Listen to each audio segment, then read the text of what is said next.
You might have heard about Lost World Exodus by Warcradle Studios, but not really understand what it is just yet.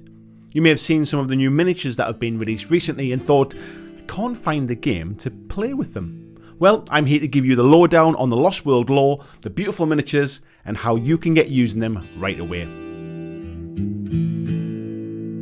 Lost World Exodus is set in the game-spanning world that Warcradle have created known as the Dystopian Age.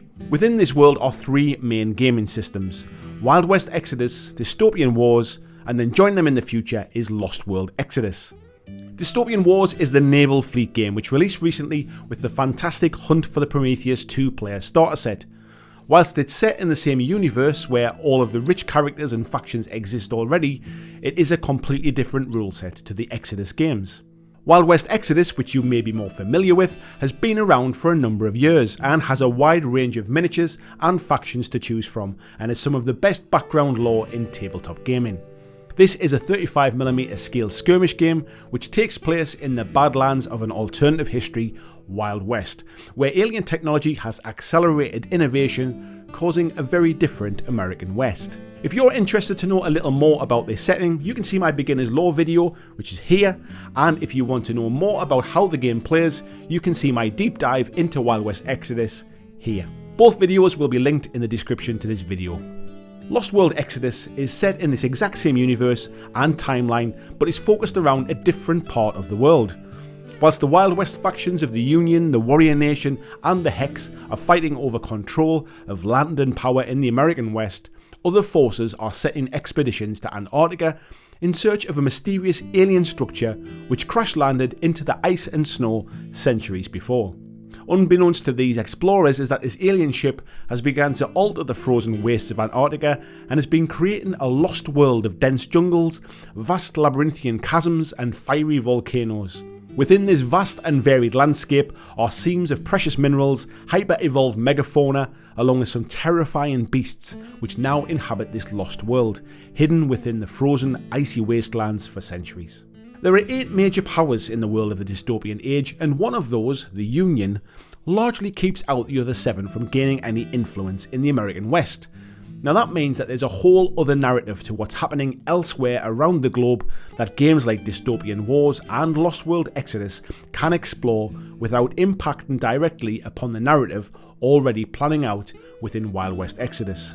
With naval fleet battles of Dystopian Wars seeing those powers trying to exert their force over their power-hungry neighbours, Lost World Exodus sees smaller detachments and military expedition forces entering into the hidden jungle world looking for riches and technological developments, whilst fighting off any competing nations trying to gain the spoils of this mysterious place. The rules for Lost World Exodus are still in the final stages of development, however we do know for certain they will use the core rules from Wild West Exodus, with some changes in things like how you build a detachment force and how certain special rules will make these factions play differently to their Wild West Exodus cousins. What this means is that both games, Wild West Exodus and Lost World Exodus, and their factions are completely compatible to play together. If this takes a little getting your head around at first, think of War Machine and Hordes from Privateer Press as a good example. 2 separate games sharing a common core rule system with subtle differences in gameplay which can come together and be played under the same game system. Now, as I said before, the Lost World Exodus rules are still under final development, however some of the factions and models are starting to see the shelves now, with boxes such as the Soul Hunters, Wrath of the Nautilus and the recent Pride of Necromata, which I'm currently getting ready to paint. So you may be thinking, well, why buy them now when the game's not out?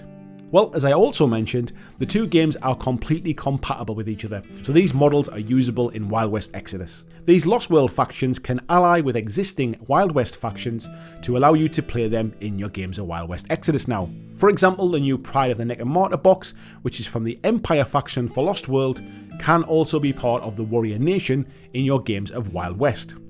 That means if you love the sound of this Lost World background and love the look of the new box sets, you can dive in now knowing that when Lost World launches its rules, you're not having to completely learn a brand new game system. I love the background to these games, and the very different feel between the Wild West cowboys and aliens alongside the Jules Verne and Sir Arthur Conan Doyle inspired Lost World gives some rich narratives to set your games and campaigns in, spanning the whole of the dystopian age. If you want to know more about the Lost World or want a more in-depth dive into the background lore, drop a comment on this video, and if folks want to hear it, I'll do another beginner's lore video delving into this hidden jungle world. Thanks for watching my video. I hope that you really enjoyed it, and if you did, why not consider clicking on the suggested video below to see more of the work that I've done. If you'd like to support the long-term sustainability of this channel, why not consider checking out my Patreon, where you can pledge and support from as little as $2 a month, and there is lots of different tiers and bonuses which will give you access to a private Discord server. It will give you free t-shirts, free mugs, a podcast every month, and a number of other things, including getting your name at the end of every video, like these awesome folks who already support me now.